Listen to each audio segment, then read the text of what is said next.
ka nakakapanibago ka, parang lumayo ka na ata kay CJ, wag naman sana, broken pa kami, umayos ka. Hindi ko alam kung i-ha-hide ko 'tong comment na 'to pero hindi ko supporters ka ba na ni Chris para bakit mo sinabing lumalayo ako? Kapidongski TV. Ganun ba siya? Hindi ko naman kilala yun, eh. Nagsisimula ng ano, yung comment niya parang walang alam sa mga nagaganap, eh. Okay, our next item, siguro familiar po kayo sa damit na 'to. So, wala siyang brand pero ano po 'to, may ano 'to, may value kasi ito po, dito suot ko 'to nung unang beses, nung makilala kami, 'di ba, nung nagsimulang mahalin tayo. Oh, pinaalala mo pa yung damit na 'yan. May bandana, hindi 'to bandana, ha. Memorable, may value ito kaya ano, part 4 'to. So, pamain na naman, let's start our bid, ₱200, okey? Ano 'to, anong no, wala siyang brand, eh. Wala siyang brand. Dito natin na pinapunas ng ano, pawis si CJ kaya ayun. Kalimutan na si CJ, okey naman po kami and siyempre 'yun, si CJ start na po sa school niya, kaya busy-busyhan na muna po ang bebe CJ ninyo. So, saan ka mantel? Alam niyo po yung bumibili lang ako ng kasi meron dito malapit sa'min, nagbebenta ng mga damit. Ang ginagawa ko 'pag may vlog, naghahanap ako ng mga pink. So, nakita ko 'to, hindi ko akalain nabebenta sa Micris kaya grabe yung ano, grabe naiyak talaga ako kakatawa. Anyways, ayun, so ito nga, medyo marami tayong damit dito. Sa totoo lang po talaga ano, bigla kong naisip na ibenta 'tong mga 'to at yung makukuha kong ano, yung matatanggap po nating siyempre sa mga mabebenta natin ipang-cha-charity ko po. Kasi sobrang dami na po ng ating damit. Tama ba? Wag na ibenta yun, Nick. Kung para sa charity naman po, wala namang problema kung ibebenta natin. Tsaka hindi ko na rin naman po ginagamit na. At siyempre for sure yung mga katanggap niyan, sigurado ako iingatan po 'yan. Ba, bakit naman ang daming kumokontra? Yung mga ginamit sa shooting na Chris na mga damit puwede pa-auction para masaya. Yun nga, eh, yun yung naiisip ko, eh. Malaking tulong yun lalo na ngayon po na medyo nag-aano tayo sa pabahay.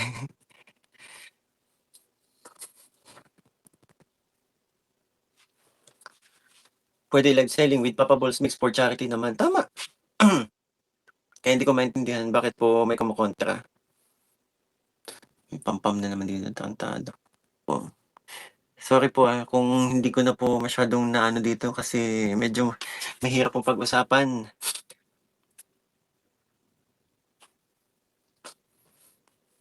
And mahirap din po dito sa aking live.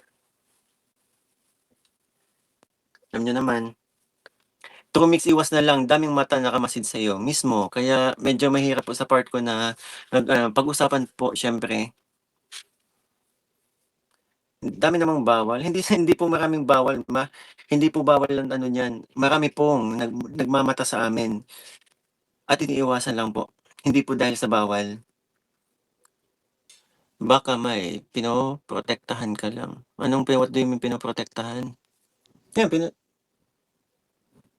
napapaisip na kami ng malalim. Ako, sarili ko pinoprotektahan ko, alam niyo naman ang nangyayari sa'min. Sino ba 'to? Ikaw bahala, mag-isip ka. Baka nakabasa na naman yung mga fake news, yan. Alam namin ni no need to explain mismo. Siguro hindi ko na kailangan mag-explain po kung bakit. At alam niyo na rin naman po kung bakit wala tayo kahapon, 'di ba? Siyempre kung ganyan kayo ka-ano, kung yung mga nag-iisip ng mga katoksikan, bahala kayo. Nag-iisip pa pala. Hindi ba obvious yung mga nangyayari? Kaya nga 'di ba, ni-stop na kami.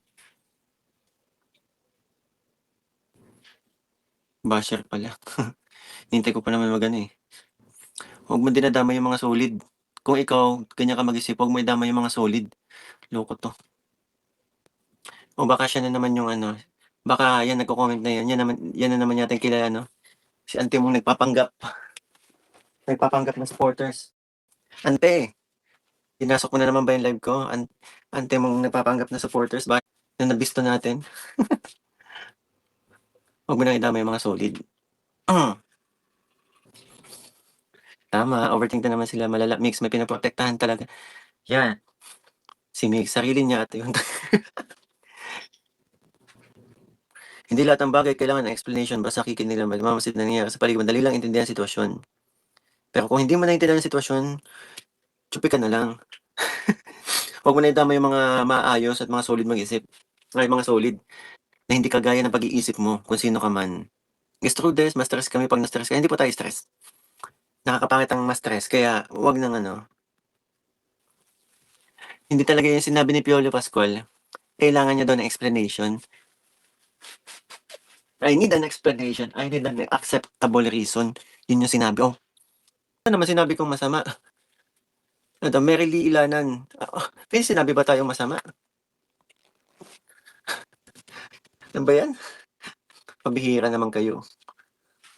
May sinabi ba tayong masama? Naligaw ka yata po. Eh, syempre ako, nagpapakatotoo lang ako. Wala akong pinaplastic dito kaya oo nga, pinapasok tayo ng mga ano, ewan ko ba? Sabi pumapasok ng mga negative. Gumagawa ng issue pag sensitive, ano ba yan?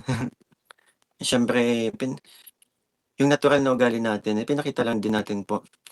And siyempre, yung mga na-meet na po kami in person. Sila din makakapagsabi po kung sino, kung anong klaseng pagkatao meron po tayo. Sa live nga ni Tatay Junel kanina may nang-bash kay CJ, sabi niya magaslaw din si CJ. Magaslaw, iba yung magaslaw sa palakaibigan, malambing bibo, iba ang magaslaw sa ganong pagkatao. At yung pagiging ganun niya, minahal ng maraming tao. Sorry, doon namin minahal si CJ. Tama. Nakakatuwa nga si CJ, super kulit. 'Di ba malambing, palakaibigan, anong magaslaw doon? Anong gusto niyo maging plastic si CJ? Ha, gano'n o magpakitang tao, gano'n bang gusto niyo gawin? Yung ang daming tuwang-tuwa sa ugali niyo, eh. Hindi plastic si CJ, correct. At hindi pakitang tao, yun yung maganda sa kanya. May halimaw na naman nakapasok. Totoo ba? Huwag mong basahin kung may nakapasok, Mix. Ay, binabasa natin yan. So, palpalin natin dito. Aanhin mo ang mainhin kung nasa loob ang kulo. Oh, ano yun? Mas okay, nagpapakatotoo si CJ kaysa naman sa nagbabait-baitan si CJ, nasa loob naman ang kulo. Sabi nga ni Kalingap Rab noon, mas maganda daw yung ganoon si CJ kaysa yung tahimik lang yung mainhin. Yeah. Nakakatuwa nga na pag nagsusumbong parang bata. Sabi ni Kuya Bal, ayaw na niya sa tahimik. Oh, wala namang masama kung dumidikit. Kaibigan eh. Kuya, kaibigan, anong masama? Isip lang niyan, mga marurumi ang utak. 'Di ba? Mga hindi matitino mag-isip. Tinalo pa ng bata kung mag-isip. Mas matured pa mag-isip ang bata. Ito pala, salamat sa nag-comment din siyempre sa nag-remind. Mga kalingap, humingi po ako ng prayers po sa inyo para sa mga nangyari po na naapektuhan po ng lindol sa Davao, sa pamilyang sa mga pamilyang nawalan ng tahanan, siyempre sa may mga nawalan ng mahal sa buhay. Pag-pray po natin. Pray for Davao po. Jensan. Sa Mindanao, sa mga naapektuhan po ng lindol sa Mindanao.